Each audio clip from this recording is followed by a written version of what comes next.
Welcome to USA Global TV and Radio, where our mission is to provide education, entertainment, hope, and inspiration. USA Global TV and Radio connects you with experts and audiences all around the world every single day to help you succeed in business and to live a richer life.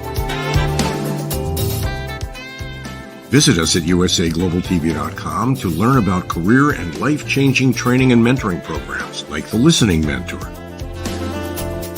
Subscribe to our newsletter to stay informed about our special programs and offers. Discover how you can become a guest on one of our shows or a host or producer of a USA Global TV and Radio show of your very own. That's USA Global TV and Radio, where the doctor is always in.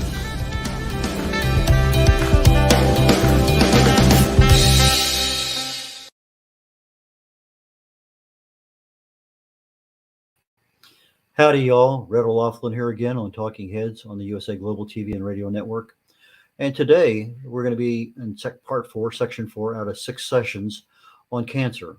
What are some of the causes? What options do we have? And let me get the deck set up so we can start looking at some slides here. Thank you. Introduction. My primary disclaimer is I'm a researcher. I'm not a medical doctor, never associated with the pharmaceutical community, have no work experience whatsoever in those. However, I love chemistry. I fell in love with it many years ago as a teenager in high school. I loved it so much I got a degree in it. And nowadays I use that information to basically explore the human body at the cellular level. I look for cause and effect relationships. Treat a cause, fix a problem. Treat a symptom, and you'll always be treating symptoms. So that is the basis of what I enjoy doing. When I come across something, well, here's something new. That's my passion. That's what I love to do. And you may hear that in my voice periodically on some of the things that we'll be talking about today. There's 2 basic theories that we've been introducing here since the first session on cancer causes and options. One is a metabolic theory, and the other one is a genetic mutation theory. I'm covering both because I think it's important. Some people, regardless of what information they have, are going to go with their doctor's recommendation. Their oncologist says, do this, they're going to do that. That's what it is. And so I'm covering some of the things that a standard of care, in other words, radiation and chemotherapy here in the United States does. My wife had breast cancer less than 10 years ago, and there was a certain standard of care that involved chemotherapy and radiation. But there are things that you can do when you're going through chemotherapy and radiation that are not commonplace. You might be able to ask the nurses there when they're doing the chemotherapy. They're a wealth of knowledge on what works, what doesn't work as far as side effects, this, that, and whatever. Develop a really good relationship with them because they have a lot of information. But from my perspective, I'm researching things all the time. I came across a YouTube video with Dr. Eric Berg, B-E-R-G, B as in boy, E-R-G. And he was talking to a Frenchman who, late in his life, he came down with prostate cancer. And his regular doctor said 3, maybe 6 months. He went to another one, again, 3 months, another one, 3 months, 5 or 6, 3 months. And he says, no, I don't believe you. And he basically started doing some research on his own, starting with TED Talks and looking at who won Nobel Prizes for what's going on, what's the most current thing. And years later, he's still with us. He didn't die in 3 months. In fact, ironically, one of the things that got him through his stage 4 prostate cancer and also some bone cancer was fasting. He found one woman who had fasted for 25 days or something like that, 20 some days. The cancer was cured, but she died of malnutrition. So that was kind of like, a clue. If I'm going to fast, you need to have some level of nutrition in order to get you through. And I think there was quite a few episodes there where he was fasting for a lot longer than that and went to 1 meal a day, a number of different things. Anyway, if you're interested, please check out Dr. Eric Berg and cancer. You'll find that in there. But I want to be able to provide awareness and then education so that as things happen, you know where to go. The cancer topics that I identified very early on, the 2 that we have left that I want to highlight today, we're going to be talking about cortisol. And then I'm still planning on next week talking about gut health. but we're getting down to the last two, and I want to be able to offer some really good information on both genetic and metabolic options. Cortisol is produced in our adrenal glands. Its normal job is to increase sugar in the bloodstream. As such, it also enhances the brain's use of glucose. Our bodies run on glucose. They can run on ketones, but there are some brain functions that, regardless of whether you're in ketosis or not, they still require glucose. And our body has the ability to take fat or protein and create glucose out of it. That's a standard thing our bodies do. So if we need it, the bodies can make it happen. But steroids, this particular cortisol steroid, helps with tissue repair. But its biggest function in life is when that saber-toothed tiger comes around and you open the door and there it's standing in front of you. It's called the fight or flight reflex. Something's happening and you need to do something right now, not be a deer in the headlights. You need to run. And this is something that's built into the human psyche forever. It's why it's called fight or flight. You're going to fight whatever's there, or you're going to run like crazy. And when that happens, your blood pressure increases, your pulse increases, your digestive system shuts down. Basically, cortisol is there to say what needs to work, what doesn't need to work, shut down everything that doesn't need to work, and let's concentrate on keeping you alive. And that's what cortisol does. Now, sometimes we end up with cortisol that's too high. Usually see weight gain, headaches, irritability. Fixing, obviously, is diet, supplements, breathing. You're trying to reduce that anxiety, that stress from things. Reducing caffeine, better sleep, exercise. We can, when it's low, we have too low cortisol. That's also a problem. Now, both of these can be a health risk. There are certain diseases that cause too high cortisol levels or too low. But for most of us, it's a temporary situation that, we're too high or too low. But when we have low cortisol levels, we see weight gain, we have sleep issues, and more importantly, we start feeling cold when nobody else around us is. Again, the fix for this one is very similar: more sleep, better quality sleep, reduce alcohol and caffeine, go on an anti-inflammatory diet, and exercise. Now, cortisol is a stress hormone. When we're stressed, cortisol increases. Otherwise, it's just kind of there in the background. Now, what causes our stress? Well, just about anything. It could be a person that irritates you. It could be something that happens. You're at a red light and all of a sudden nobody's moving and you're going to be there for another red light. It could be somebody there in the grocery store line that, okay, here's your total. Now they start looking in their wallet or their purse for a credit card or whatever they're doing. Just little things can irritate us, but there are some things that become more than that. But that anxiety causes our stress hormone, our cortisol, to increase in our bodies. Normally, they're slow, but with that stress, it increases, but it stays there for 3 or 4 or 5 hours, depending on how much you raise. But if it remains high for a long period of time, then we start having problems. It's a chronic stress issue. And so chronic high stress, it can be a killer, actually. You end up with cardiovascular issues, digestive disorders, immune deficiencies, diabetes. Stress management is something that all of us should be doing every day, 3 or 4 times a day. Taking a couple minutes out to breathe, doing some exercise, meditation, lots and lots and lots of things. Go see Dr. Google or Dr. YouTube and put in stress management. I like EFT, emotional freedom techniques. That's where you do the tapping with a certain mantra on your body, and it's, I find, to be a very, very simple way of reducing stress. For me, most EFT things that I try, I find that for me, my response is about 8 minutes. If I can get at least 8 minutes of tapping or of EFT, then it's pretty effective. I can do pranayamas. Those are the breathing exercises where you go in for a certain number of counts and go back and out and forth. But the whole thing is to remove, if let's say it's your boss, get as far away from him or her as you can. But you want to remove the stressor as best you can. Sometimes we can't do that. But if we can remove the stressor, generally speaking, the stress is removed.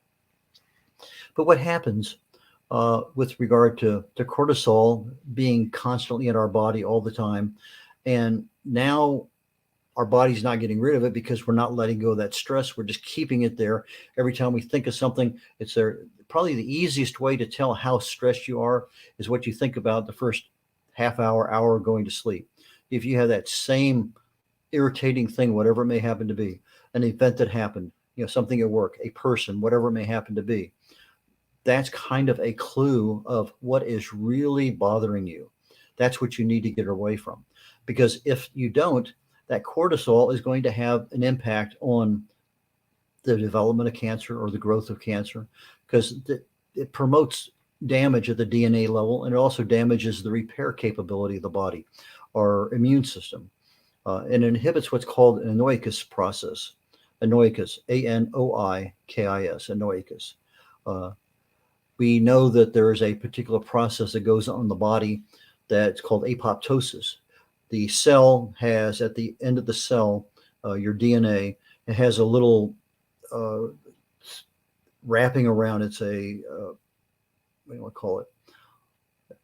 A spherical binding, it's called a telomere. And that telomere, every time it replicates and becomes two cells, a little bit of that telomere is lost. Well, when you get down to the very end of that cell and there's no more telomere left to cause another replication, it signals the body through apoptosis to, okay, now it's time to die, programmed death.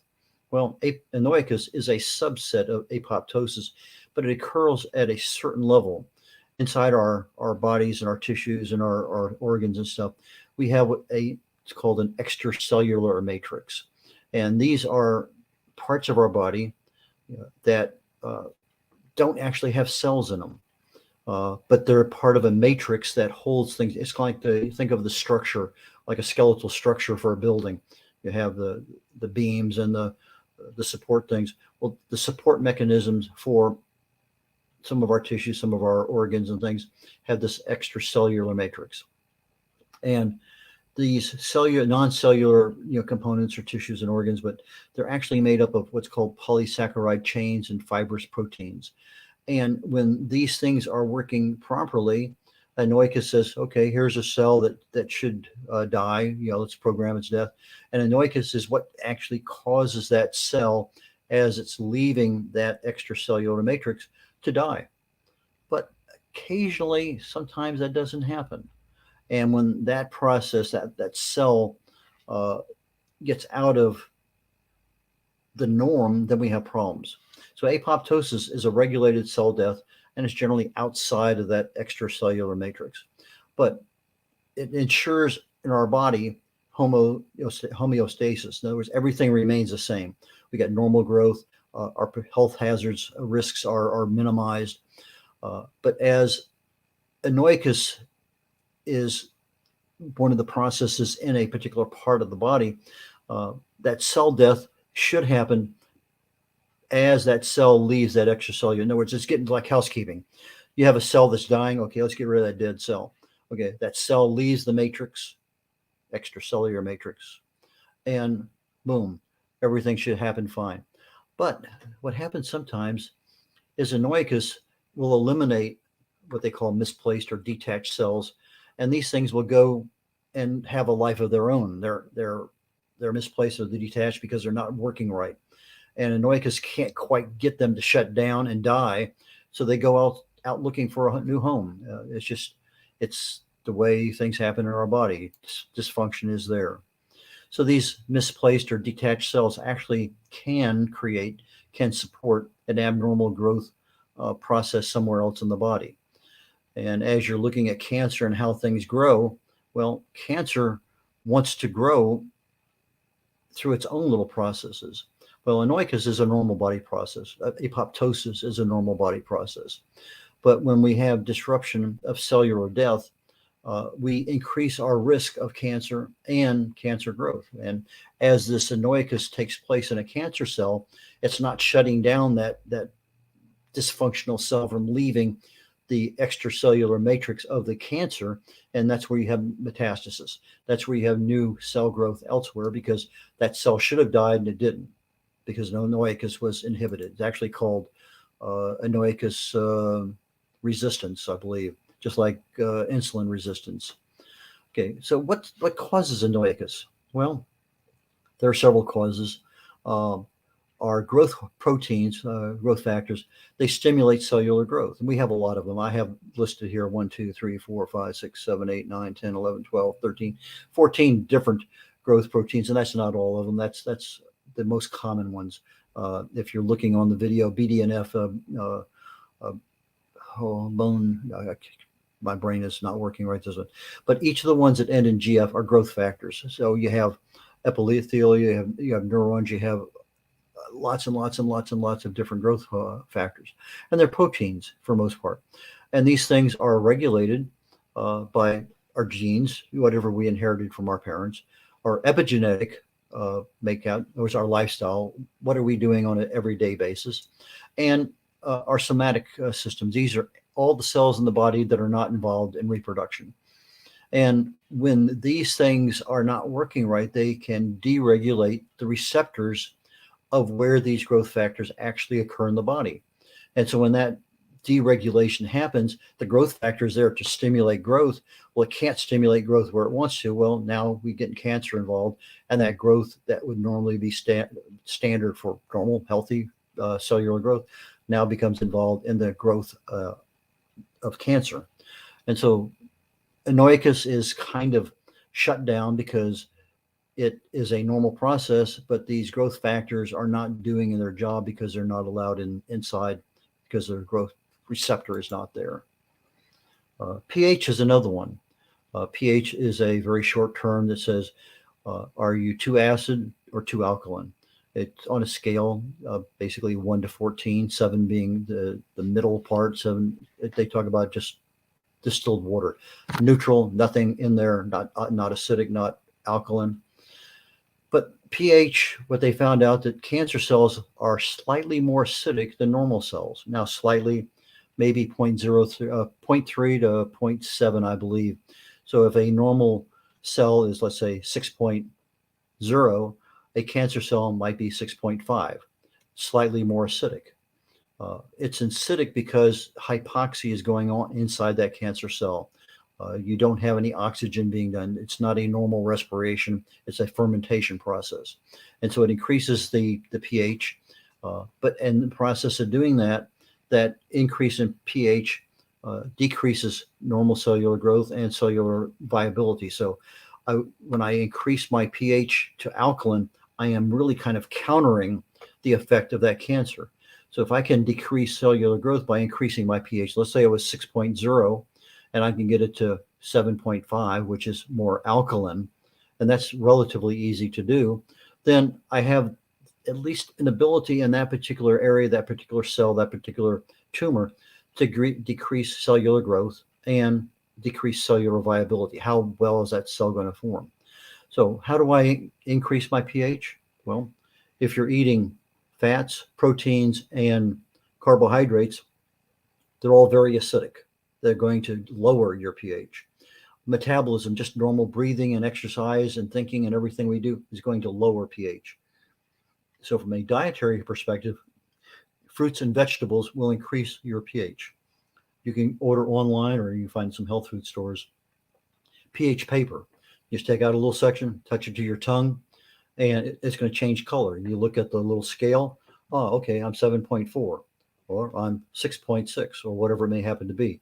And you want your pH to be above, basically about 7. You want it in the 7s, but you want it above 7.4, and there's other reasons for it. But 7.4 is the pH that your bloodstream needs to be at. And when the pH of your blood is less than 7.4, it's going to leach calcium out of your bones, and that's not what you want. So if you can keep your pH above 7.4, your body's going to be alkaline, and it's going to not reject, but it's going to make it really, really difficult for cancer cells to be created and cancer cells to grow. So we do that. We inhibit the cancer cell's ability to basically maintain lactic acid permeability inside the cancer cell itself, because it just can't do that when it's alkaline. And so pH is a big one that we can control. Another cause is called transcriptional signal pathways. Typically speaking, we have DNA in our body, and when we copy a portion of that DNA into RNA, that RNA messenger goes out and does something. So our DNA is communicating with other parts of our body. I need more of this hormone. I need more of this. I need whatever it may happen to be. the DNA is making those things happen. So that transcription process of, basically a Xerox machine, we're copying a portion of our DNA and creating mRNA. Now, the vaccines for the pandemic did that exact same thing. They created an mRNA vaccine, that messenger RNA from part of the virus that was in the spike was created so that our bodies, in theory, could recognize part of that viral spike and say, that's not what I want. Let's activate this response. And so that transcriptional signal pathway is a cause. In other words, if I have a problem with my signaling pathways, I can't prevent what's going to happen from happening. There's three different ones. ERBB, it's an epidermal growth that is typically seen with a lot of cancer and Alzheimer's disease.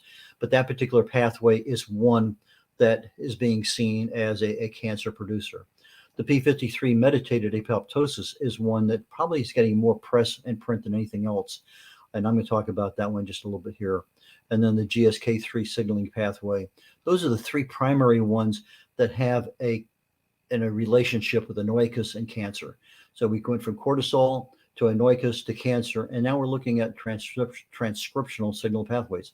Our DNA is telling our body what to do, but we're getting the wrong message. P53, it's a mediated apoptosis. The T53 protein typically suppresses tumor growth. However, it's affected by cortisol, and it's responsible for over 500 genes, and it's got a lot of responsibility, and it's even more than just those 500 genes. But if I'm constantly stressed out, I have chronic stress issues, that cortisol is going to cause a problem in my T53 protein. And you see T53 mutations in about 50% of cancers. Big cause, something that if we can control our stress, our cortisol levels, then we're taking away this particular pathway that will cause a cancer to grow and grow and grow. Another cause is called oxidative stress. This is something we've known about. Inflammation at the cellular level, chronic low-level inflammation is probably the first cause of almost every disease that is in existence. However, if left unchecked, and it's easy to control inflammation. That's where your vegetables and your fruits provide the antioxidants, those things that our bodies need to fight off that free radical damage. But if we don't do that all the time, we end up with what's called oxidative stress. That's the next level of, you see this primarily on metal that's been outside. Okay, every day you have something that's outside, it's metal. Today, tomorrow, the next day, you don't really see any change. But a week, a month, 6 months down the road, all of a sudden you see the stress from oxidation. That's the rust that's actually occurring on the outside of that metal. Well, that same stress, oxidative stress from oxygen inside our bodies, creates a problem at the cellular level. It's not a problem unless we have it for a long period of time, because when we have prolonged high levels of oxidative stress, that we're starting to see DNA damage. We're seeing damage to the signaling pathways. We're getting alterations in their mutations. And we're also seeing that what assists typically this oxidative stress kind of actually helps a cancer cell grow a little bit. And so we have a lot of different issues there. And oxidative stress is something we can control. It's part of our diet. It's part of our stress management, but more dietary than anything else. But oxidative stress has been linked to, just gobs of neurological diseases, Alzheimer's, Addison's, Parkinson's. If it's a neurological disease, anything associated with dementia, you probably have a good potential that oxidative stress may have been one of the causes. But again, lifestyle and dietary changes can really and truly reduce the level of oxidative stress in our bodies. Stress is good for most of us. Cancer and stress, well, most of the time our stress is good. It's a normal reaction. Because we have a fight or flight mechanism that we can recognize something that I need to fight it right now, or I need to run away from it as fast as I can. That's normal. That's the way our bodies are built. But we don't always respond the same. So the normal reaction to whatever the events are out there, if something happens, well, if we are not controlling and managing our stress, over time, this stress, this cortisol, can actually inhibit the Anoikis process. So now I have an extracellular matrix that is allowing dysfunctional cells that should be killed, that should die before they leave that matrix, out into the body. And heaven only knows where they're going to end up. But we do know that it's not a good thing, and it will probably have some impact on your health down the road. We know that chronic stress can kill you. You live in it long enough, you'll definitely have problems, stroke, who knows what. There's a lot of things that are out there. But it's not the stress. The stress that happens, 2, 3, 4, 5 people can all have the same stress. It's not what the stress is, what you hold on to. You can see a particular event happen. Let's say you get fired from work. Well, maybe 40 of you get fired in one day because of the economy. Well, that's stress. Maybe you come home and who knows, you get into a wreck coming home. Well, it's not the wreck, it's the stress. You hang on to it. It's the other person's. You find somebody. Lots and lots and lots and lots of things happen. If we're living in poverty all the time, we'll never have a chance to get out of stress. Job dissatisfaction. You hate your boss. You hate your coworkers. You hate your salary. Whatever that is, there's things there that happen and they're constant. You can't get away from it. You have a toxic relationship. Yeah, I'd love to. I can't get rid of it. It doesn't matter what it is. It could be your spouse. It could be kids. It could be your mother-in-law. It could be next door neighbor. It could be anything. But that chronic stress, that's where you need to go to Dr. Google or Dr. YouTube, type in stress management and start doing something today. This is part of the awareness.